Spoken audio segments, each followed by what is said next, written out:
When we talk about non-bank financial stocks, the name Tidlor, Ninder and Tidlor, it quickly comes to mind, doesn't it? Absolutely. It's a major player. But right now, we are operating in, well, an incredibly high-stakes environment. You've got non-performing loans, the NPLs. Everyone's worried about surging across the financial sector. And interest rates, I mean, maybe they'll trend down eventually, but for now, they remain a massive short-term burden. It puts huge pressure on lenders, especially in this space. Exactly. It puts every single lender under a magnifying glass, particularly those dealing with, the underbanked population. That's absolutely right. The stakes are immense for companies like Tidlor operating squarely in that microfinance space. So the crucial question for you, the listener, tracking the stock is really this. Yeah. Is Tidlor still a strong growth story? Is it worth holding on to because of its sort of foundational strengths? Or does this rising risk profile, the worry about defaults, make it a potential trap that's maybe already sprung? That is the deep dive mission today. We aren't just summarizing here. We are tracking the company's latest numbers, their strategic plans, in forensic detail. We're referencing the 2024 forecasts and the actual Q2 data from 2568. Right. We need to see the hard numbers. And we're specifically looking for those structural strengths, the things that can help it withstand this macroeconomic turbulence. We're structuring this whole investigation across 5 core areas. Valuation first, then the critical drivers and risks, the ambitious business plan, what the analysts are saying, and finally, the technical price movements, and of course, dividends. Okay. And to understand where Tidlor is heading, I think we first need to understand the structural shifts that have already happened. It's pretty significant. Yes. Let's unpack this by starting right at the foundation, because Tidlor just finalized a really major transformation. It fundamentally changes their flexibility going forward. I think this is one of the most under-discussed factors right now, actually. Tidlor successfully completed this, profound corporate restructuring back in May 2568. That's right. They transitioned to a new parent entity, Tidlor Holdings Public Company Limited. Yeah. Now, that might sound technical, maybe a bit dry, but the implications are pretty vast. Oh, it's far more than just a name change or some cosmetic adjustment. Moving to a holding company structure, that's a huge strategic move. It's a financial decision designed really to facilitate growth over many years. Right. If we look at the strategic rationale behind it, it's really about boosting the long-term potential of every single part of the business. And we see sort of 3 primary strategic benefits outlined in the sources we looked at. The first one is enhanced management agility. Yeah, crucial in today's market. In a complex financial world, having that centralized parent, it allows for quicker decisions, easier resource reallocation across the different subsidiaries. Yeah. You don't have the same bureaucratic constraints you might find in a single monolithic bank entity. Precisely. And second, and this is really about future-proofing the business, it enhances flexibility for future expansion. How so? Well, imagine Tidlor identifies some promising new business venture, maybe a fintech platform totally unrelated to their current lending or insurance. Okay. They can just set it up as a separate subsidiary under the holding company umbrella. This way, the new venture doesn't inherit the risks or the capital requirements of the core lending business, and vice versa. It keeps things clean. That makes sense. Wow. And the third benefit, which is, I think, immediately crucial for shareholders, is the increased flexibility it gives them in managing capital and, importantly, dividend payments. Yes, very important. In a traditional structure, distributing capital from profitable subsidiaries, it can sometimes be complicated, maybe tax inefficient. Right. The holding company structure helps streamline all that. And critically, it helps reduce earnings per share EPS dilution when they need to balance reinvesting for high growth against returning capital to investors.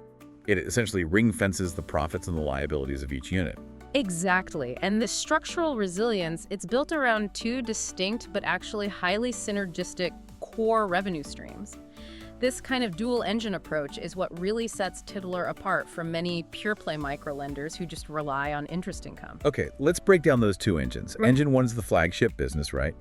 Vehicle title loans, branded as Nungern Tidlor. That's the bedrock. This is the core of their interest income portfolio. These are secured loans, meaning the collateral is the vehicle registration book itself.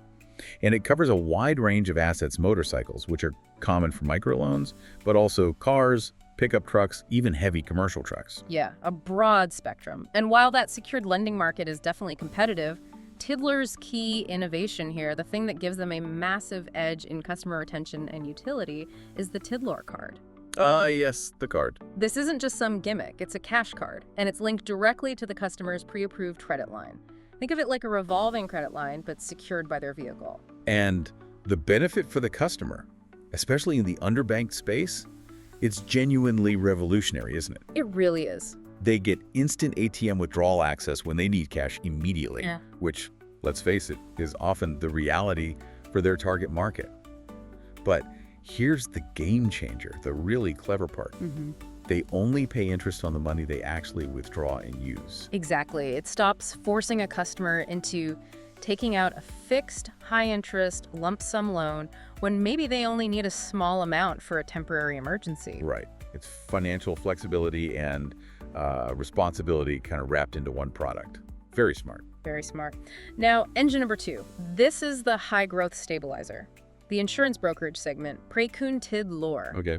This is really a masterclass in cross-selling. They leverage their massive loan customer base. Remember, these are people who all own vehicles and therefore need insurance. Makes perfect sense. For highly profitable brokerage services, it's a natural fit. And the growth rates here, they're pretty spectacular, aren't they? Oh, absolutely. The data confirms this segment is just dramatically outpacing the loan business growth since it started back in 2559. Wow, that far back. Yeah, this brokerage segment has shown really robust growth. We're talking averaging over 40% growth per year. 40%, that's huge. It is, and importantly, this is powerful, high-margin revenue, and it's inherently lower risk compared to the volatile credit market.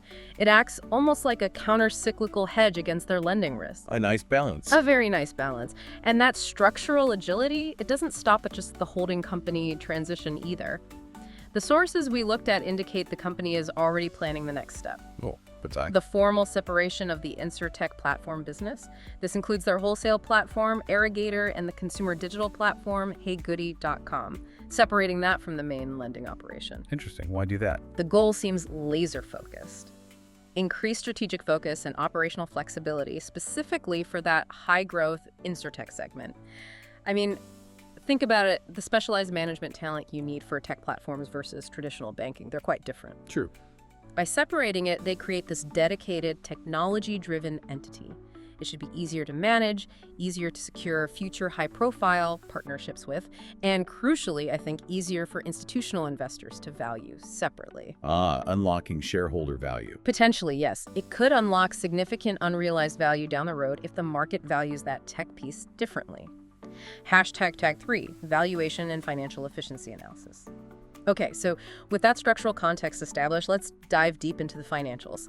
The core question is, how are these dual engines actually performing under all this current economic stress, and what does the market think they're worth? Right, let's get to the numbers.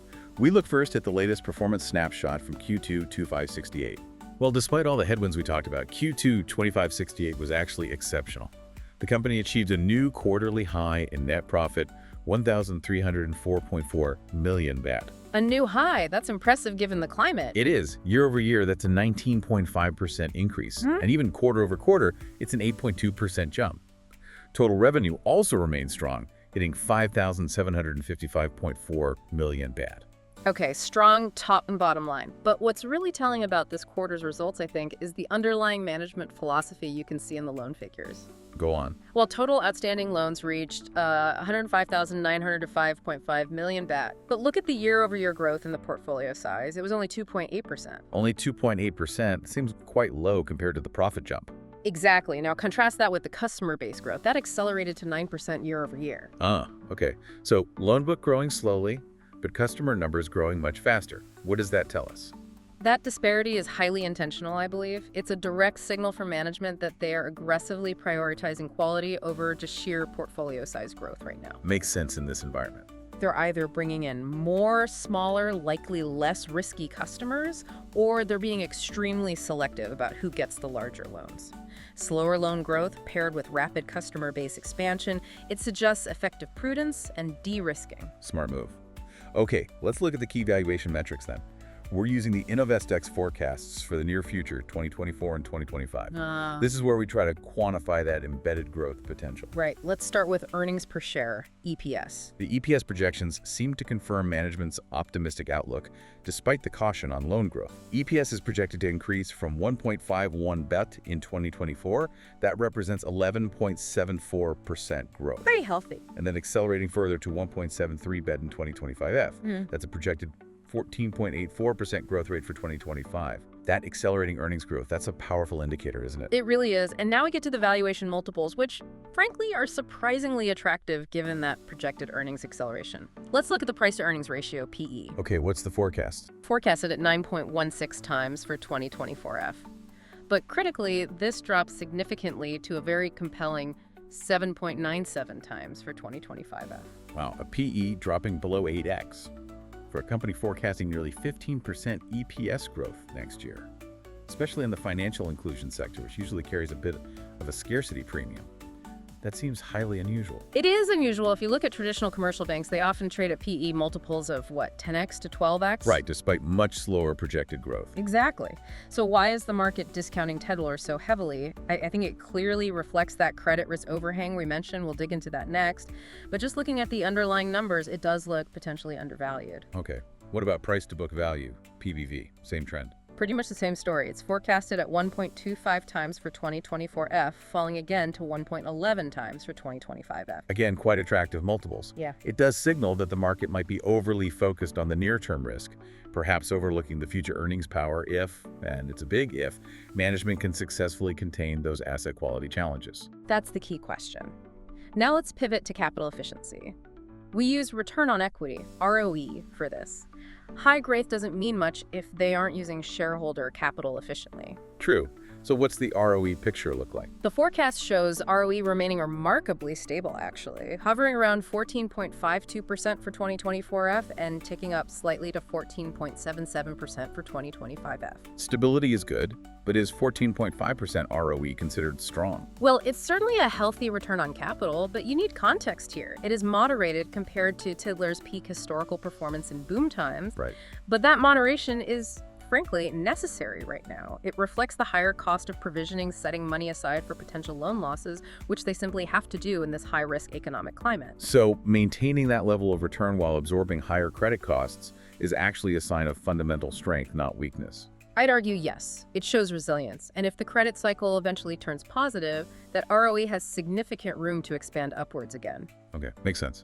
And finally, operational efficiency. This is where the technology investment should really show up, right? Cost to income ratio. Exactly. And the forecast here is for stability again. The cost to income ratio is projected to be stable around 54.49% for 2024F and just nudging up slightly to 54.60% for 2025F. Holding steady despite inflation. Yes. In an environment where inflation is pressuring staff, costs, rent, everything, maintaining that stability is directly attributable to those heavy technology investments we discussed earlier. Like the app and the card services. Precisely. The apps, the digital card services, improved internal processes. It allows them to grow that customer base, remember, up 9% year over year without the massive, expensive physical branch expansion we saw in previous cycles. They're using tech to mitigate that operational drag. Okay, now we have to confront the elephant in the room, the core conflict that's likely driving that valuation discount we saw. Yeah. Asset quality and risk management. Yep, this is the crux of it. For any microlender, credit quality management is always the primary risk factor.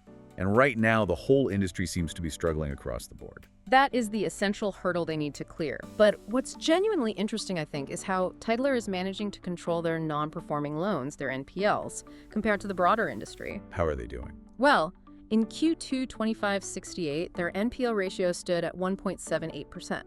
Now that's relatively stable, it shows proactive management, and it's significantly better than many of their closest rivals in the unsecured and microsecured lending space. 1.78%, that's quite tight. It is, and they even had the foresight earlier to revise their internal NPL target down to below 1.8% from an earlier target of below 2%.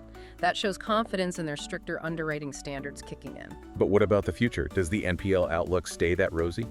Well, the forecasts suggest caution is still warranted. InvestX, for example, forecast a gradual slight creep upward, maybe moving to 1.70% in 2025F and then 1.77% in 2026F. So not a disaster, but ticking up slightly. Exactly. It's not predicting a massive default wave, but it reflects the reality of an uneven, fragile economic recovery. And of course, the ongoing high household debt burden that really affects their core customer base. Okay.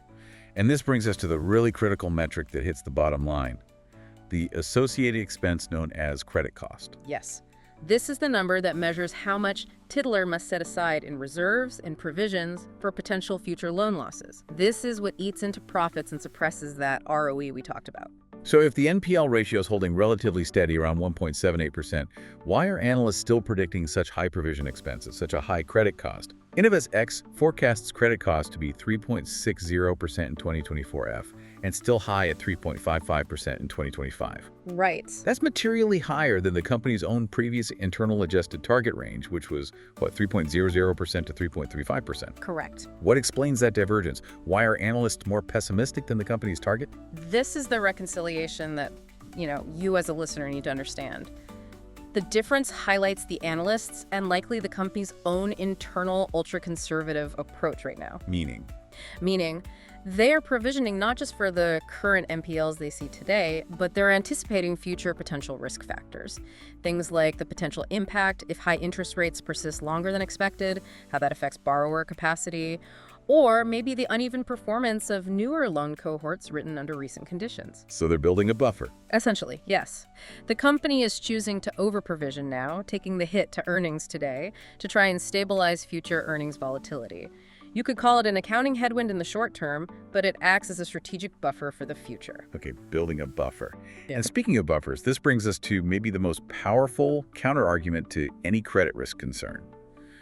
The massive safety buffer they have in their loan loss reserve to NPL coverage ratio, LLR coverage. Ah, yes, the LLR coverage. If the risk is high, this coverage ratio should also be high, right? Yeah. And at Tidlor, it is breathtakingly high. This LLR coverage ratio remains exceptionally robust. In Q2 2568, it was 262.4%. 262%, that's already huge. It is. Now listen to the forecast. It's projected to reach an astronomical 393.23% by 2025. Whoa, over 380%. What does that actually mean in simple terms? It means that for every one bat of loans they currently acknowledge as likely uncollectible, their NPLs, they will have nearly 4 bat already set aside in reserves to cover that potential loss. That is essentially a fortress balance sheet approach, isn't it? It really is. It demonstrates that despite the acknowledged risks, despite the higher credit cost forecasts from analysts, the company is provisioning well in excess of its current non-performing assets. So it gives investors a huge psychological and financial margin of safety. Absolutely. While it temporarily suppresses current earnings because those provisions are an expense, it significantly de-risks the entire future earnings stream. Got it. Okay, let's pivot now to the second major external factor. This one's a potential tailwind, the interest rate environment. Right. This has the potential to dramatically expand those profit margins that are currently being squeezed by the high cost of funds they have to pay. The general trend, or at least the expectation, towards falling policy interest rates, which many economists are predicting for maybe late 2024 or into 2025, that's seen as a key positive catalyst, isn't it? A huge potential catalyst, because it directly and immediately reduces the company's cost of funds, the interest they have to pay on the debt they borrow themselves in order to lend out. And Tidlor seems well positioned to capture this benefit if or when it happens. Perfectly positioned, it looks like. Their net interest margin, or IN, is expected to expand. Forecasts show it going from 15.84% in 2024F up to 16.00% in 2025. Okay, in expansion. And importantly, this expansion isn't just based on wishful thinking about falling policy rates, it's also driven by proactive management strategy on the other side of the equation. How? They actually implemented a 100 basis point, that's a full 1% hike on their own lending rates for new loans. They did this to better reflect the true risk-adjusted returns they need in the current environment. Ah, okay. So they're raising the prices on the loans they give out to new risky borrowers, while simultaneously anticipating that their own borrowing costs, their cost of funds, will eventually drop. Exactly. That combination should lead to a measurable and pretty durable NIM expansion, which supports those accelerating EPS forecasts we saw earlier. So the moment policy rates genuinely start to fall, Tidlor is already geared up to benefit immediately. That seems to be the strategy. And as we think about the future, we must continually remember that insurance brokerage business as the fundamental structural stabilizer in all this. Right, the second engine. It's forecast to maintain that aggressive but lower risk growth, 17% in 2024F and another 15% in 2025F. This consistent, non-credit dependent revenue component is just invaluable because it reliably balances out the higher cyclical credit risk that's inherent in the lending side of the business. It helps smooth out the earnings curve over time, #V strategic outlook and future growth trajectory. Okay, so moving from the financials to the, let's say, 3 to 5 year strategic outlook, it seems clear the management team is executing a strategy that really prioritizes risk control and efficiency over just rapid, maybe unchecked volume growth. Yes, absolutely. And the loan growth forecast reflects this discipline, while their official long-term growth ambition remains in that 10–20% range. Which is quite ambitious. It is.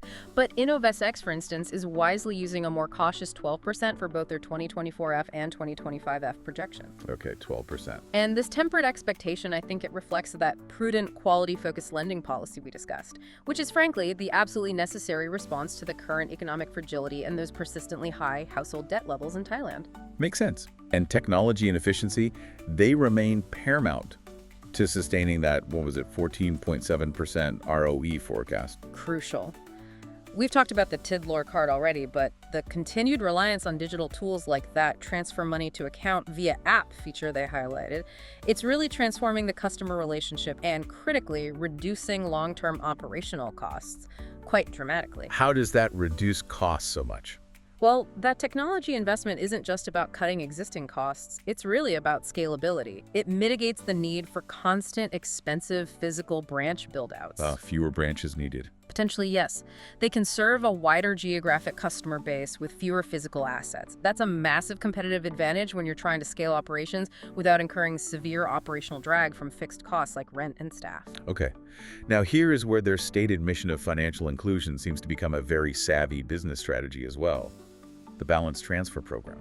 Ah, yes, this is interesting. They launched this highly targeted initiative back in Q2 2568, and the mechanics of it are quite fascinating, especially from a risk management perspective.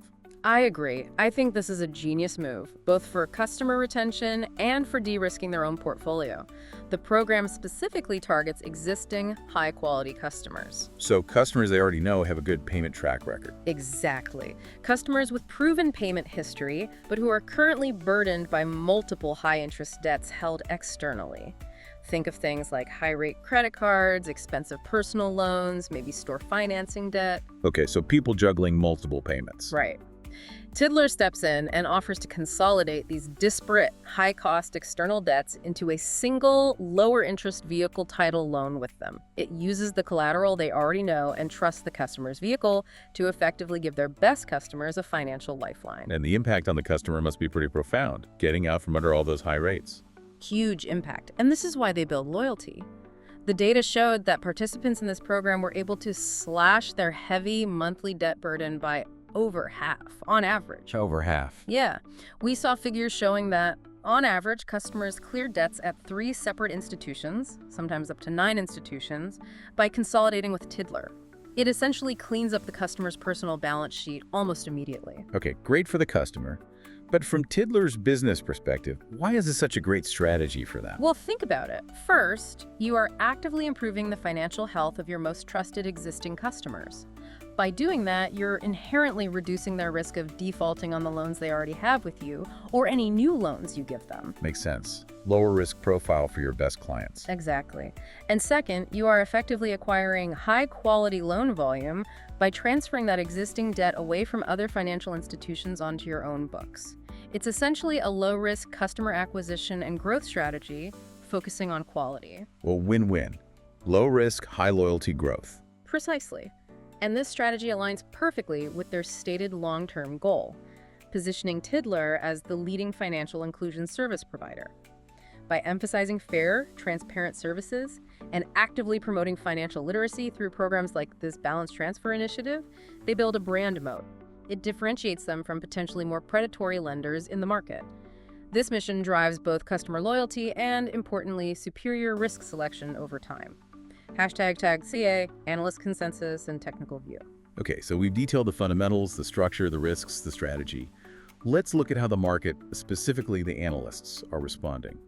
We have very recent data from the Investment Analysts Association, the IAA, as of October 2568.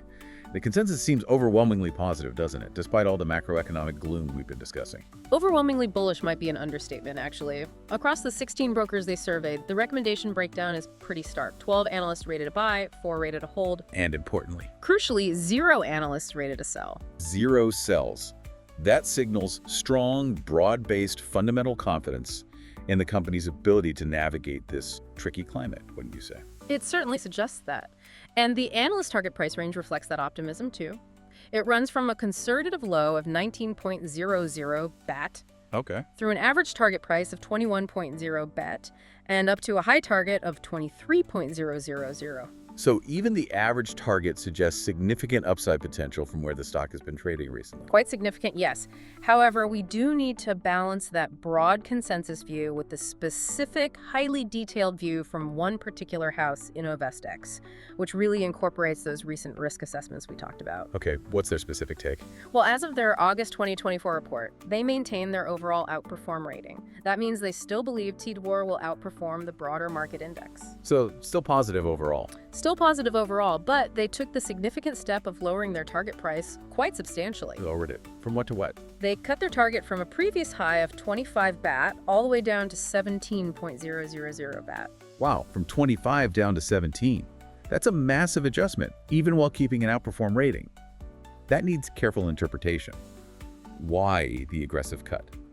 The reasoning they gave is clear, and it aligns perfectly with our earlier analysis of the risks. The target cut was primarily due to their higher, more cautious expectations for the credit costs going forward. That 3.60% provisioning forecast we discussed. Exactly. And the increased anticipated asset quality risks stemming from the macro environment. They are basically conservatively modeling a higher expense ratio persisting for longer than maybe they previously thought. Okay, so they baked in more caution on costs. Yeah. But here's the critical takeaway, I think, from that InnovestX analysis. Yes. They explicitly noted that the stock's massive year-to-date decline, it had dropped a huge 38% leading up to their report date. They believe that drop had already priced in the majority of these credit cost concerns. Right, that's a key point. In other words, their view was that the bad news, the higher cost expectations, was already largely reflected in the current low trading price. Which means, if the stock price has already absorbed the impact of that higher credit cost risk, and the valuation multiples that PE below 8x for 2025, the PBV near 1.1x are now compellingly low. Yep. It implies that any positive surprise going forward, maybe better than expected asset quality control or a faster than expected reduction in funding costs, could become a powerful catalyst for a rapid price recovery back towards those average analyst targets around 21 BAT. So the risk might be priced in, leaving room for upside surprises. Yep. All right. To wrap up the market view, let's just quickly look at the technical outlook. According to TradingView data from October 2025, the combined technical analysis, which synthesizes things like moving averages and oscillators, what's the signal there? Currently, that combined technical picture is indicating a strong buy signal. Strong buy from the technicals, too. Yes. And that strong technical signal, coinciding with those extremely low forward valuation multiples and the high degree of analyst confidence, 0 sells, it suggests that the market's technical and fundamental momentum might be poised for a reversal. Provided, of course, and this is the key caveat always provided, the company can continue to deliver on its strict asset quality control promises. Always comes back to execution, doesn't it? Okay, finally, let's just quickly touch on price and dividends again. We know Tidlor is primarily seen as a growth-focused stock, but the dividend yield, it still remains an attractive factor for some income-focused investors, right? It does. It's important for you to track the latest yield against its historical norms. The consistency of the dividend, even if the yield fluctuates with price, reinforces that narrative of a structurally stable business capable of returning cash to shareholders even while growing. Good point. And while we don't dive into specific chart support and resistance levels here, that consensus target range we mentioned, 19 low, 21 average, 23 high, gives you the key boundaries you need for your own tracking, doesn't it? Absolutely. The fact that the average target is significantly above the recent price suggests analysts broadly see the potential for current resistance levels to break if those earnings forecasts materialize as expected. #tag 7. conclusion, and margin of safety. Okay, let's try and synthesize everything we found in this deep dive. Yeah. The narrative for Tidlor, it really seems to boil down to a core conflict that you, the listener, have to reconcile, right? It's strong structural growth versus prevailing macroeconomic risk. That's the tension, exactly. On the strong side, you have that robust dual-engine business model, the consistent high-growth, lower-risk insurance and insurtech segment, combined with impressive technology adoption for efficiency and the strategic agility they gain from that holding company structure. These are really powerful long-term value drivers. Definitely strengths. But then on the risk side, you have those unavoidable prevailing macroeconomic headwinds. Primarily, these show up in the analyst expectations for higher credit costs and the underlying NPL pressure that comes from operating in a high household debt environment. So the crucial final check then becomes the margin of safety. Does Tidlor possess enough of a cushion, enough of a buffer, to make the current valuation compelling despite these acknowledged risks? And based on the source material we've gone through, the answer seems to be a resounding yes. And that margin of safety appears multi-layered. I'd agree. How do you see those layers? Well, first, the valuation itself seems compelling, as we discussed. Those forward PE and PBV forecasts for 2025F are sitting far below industry averages, especially for a company with this kind of projected growth profile. That's layer one. Okay, valuation cushion. What's layer two? Layer two is the true safety net, that exceptionally strong LLR coverage ratio, projected to reach over 383% by 2025F. Right, the fortress balance sheet aspect. Exactly. That massive financial buffer acts almost like an insurance policy against those riskier credit cost forecasts. It means even if economic conditions worsen slightly more than expected, the company likely won't need to suddenly take huge additional provisions and damage future earnings unexpectedly. Why? Because they've already done the heavy lifting with provisioning up front. They've preloaded the buffer. Precisely. Yeah. So, putting it all together, if management successfully executes on its strict asset quality control, and the evidence like slow loan portfolio growth combined with a balanced transfer program success suggests they are, and if they benefit, as expected, from lower funding costs when policy rates eventually fall, then the potential reward embedded in that low valuation seems quite significant. The risk appears managed, the valuation looks attractive, and those structural growth engines, particularly insurance and tech, are still firing effectively. Well summarized. Which brings us, I think, to our final provocative thought for you, the listener, to maybe mull over as you finalize your own analysis of Tidlor. Okay, leave us with something to think about. We detailed earlier the company's planned structural separation of that high-growth insurtech business, the part that includes Irrigator and HeyGoody.com. Right, pulling that clean, technology-driven platform out from under the umbrella of the more credit cycle-sensitive lending entity. Exactly. Now, consider this. How might the market value a dedicated, high-growth, inherently lower-risk insurtech entity if it were to be listed separately on the stock exchange in the next few years? As a standalone pure-play tech company. Potentially.